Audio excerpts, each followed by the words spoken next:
Nigeria's mounting debt levels, which a lot of people say is astronomical? And what would you do about this cesspit of subsidy that keep taking everything of our resource away from us?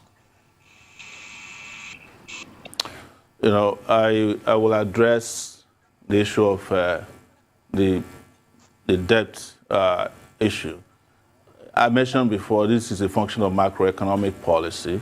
And the major three components is, of course, how how you design your your fiscal policy. Fiscal policy, in this sense, is how we spend and what we borrow. And I will tell you that the government of Nigeria has borrowed, this current government, the Buhari regime has borrowed Nigeria back into the Stone Age, or Stone Ages, if you can call it that.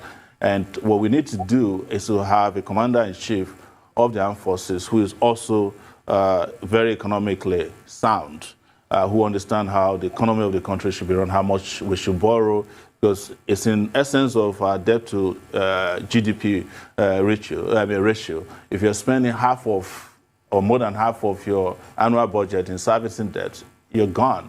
And so what I would do as president is to go to those who have been borrowing money to us and ask them, how much are we really owing, and what are the conditions and terms under which these transactions were carried out? Because I'm sure that this regime probably didn't look at the fine print of those loans.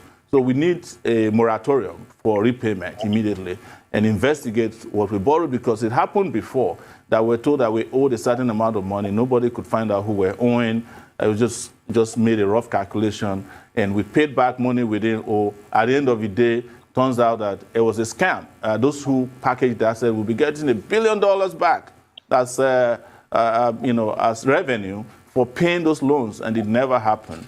So that moratorium is something that we pursue immediately, and ensure that we just don't pay back loans. And where necessary, with integrity, we can start some legal default on some of the criminal loans that people are taking right now. But I would also go to subsidy very quickly, because I know you don't have all the time in the world, and I don't, is that you are not subsidizing petroleum resources for the Nigerian people. You are subsidizing the rich. We know what is happening in those areas. Under Goodluck Jonathan in 2012, when we were fighting against subsidy, people were saying, no, we need it, we need it.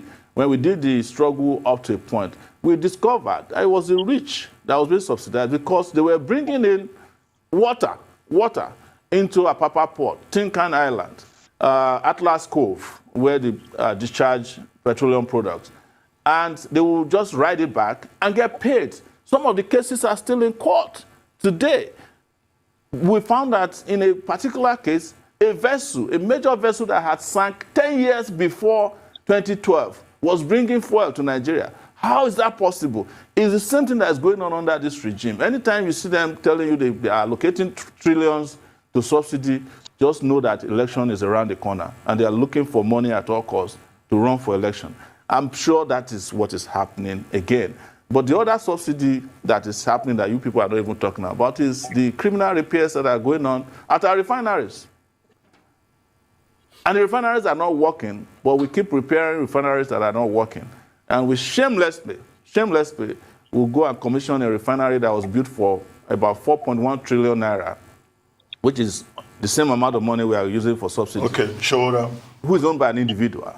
Sowore. But we cannot build refineries in our country, or fix 4 refineries that could have solved the subsidy problem. It's a shame. And that is why these leaders that you have in Nigeria must not only be consigned to the dustbin of history, some of them need to go to the ICC to face crimes against humanity. Okay, Sowore, we have just about 2-3 minutes to go, so quickly.